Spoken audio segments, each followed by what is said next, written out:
My name is Nicholas Wickbolt, and today I'll be discussing the domestication of the yak. More specifically, I wanted to answer the question of what factors attributed to the yak's isolated domestication in South, Southeast, and Central Asia. As a means of delivery, I have prepared a website using a combination of HTML, CSS, and JavaScript through the React framework to create a fluid, dynamic, and accessible information experience. If you would like to follow along with my presentation, you can access the website at this URL either on a different tab or even on your phone. When we look at other domesticated animals like pigs or chickens, their domestication has spread across the globe. But when it comes to the yak, since the beginning, the domestication has remained largely in the same area.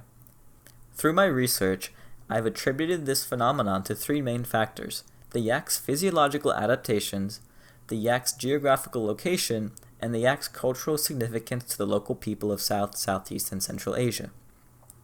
First, let's take a look at the yak's physiological adaptations. Yaks have proportionally larger lungs and hearts to intake oxygen and thin air.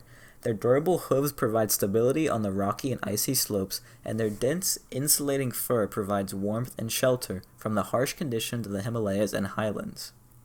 Additionally, yaks have a high level of stamina and strength, which allows them to be efficient beasts of burden, even when vegetation is sparse. Something I found particularly interesting was the yak's ability to rapidly gain weight during the summer months and store excess fat, which acts as winter provisions when feed is scarce. As an asset to humans, yaks provide essential nutrition such as meat and dairy, while their hair, hides, and dung offer shelter, clothing, and fuel. This array of provisions was vital for the survival of ancient societies on the desolate Tibetan Plateau and continues to be important today. In the case of yak dung, this is a unique instance where a domesticated animal product is used to its full potential. In the highlands and Himalayas, where there are few trees, fuel and warmth are a rare resource, but yak dung provides a secure source for these necessities. On a consumption scale, although there is a market for yak products, the majority are consumed by local herders themselves or sold to tourists. As you can see in this image here, the value of the yak comes in its ability to traverse treacherous mountain passes, often carrying heavy loads, which encourages trade and interaction between isolated nomadic peoples.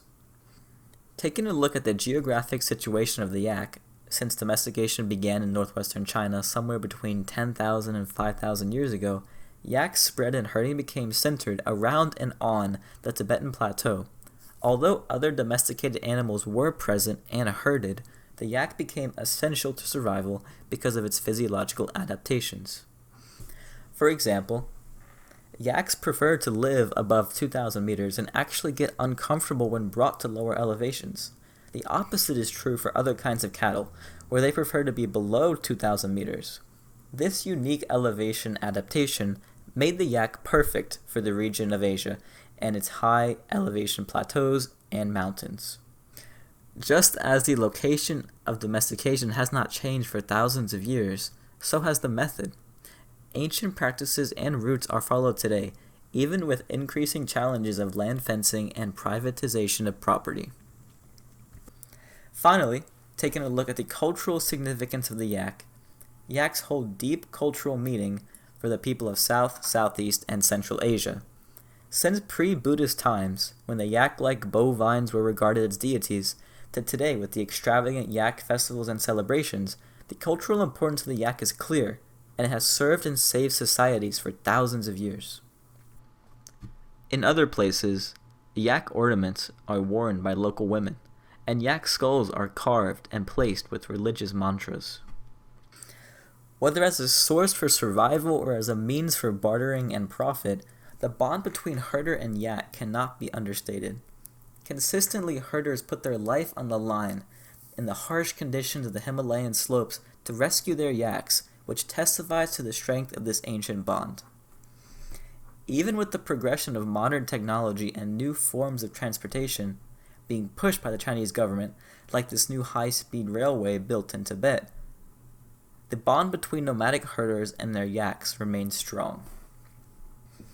Overall, the yak's domestication and its unique isolation stems from its physiological adaptations, geographic situation, and cultural significance. For these three main reasons, yak domestication has found extreme success in the highlands of South, Southeast, and Central Asia, and will continue to do so far into the future. Just as a quick note, all page-related footnotes are accessible via this pop-out tab at the bottom of each page, and the bibliography is detailed extensively here on this tab. I encourage you to visit my website yourself and take a closer look, as there are many aspects of yak domestication that I was not able to cover in this short presentation. With that said, thank you for watching and thank you for listening.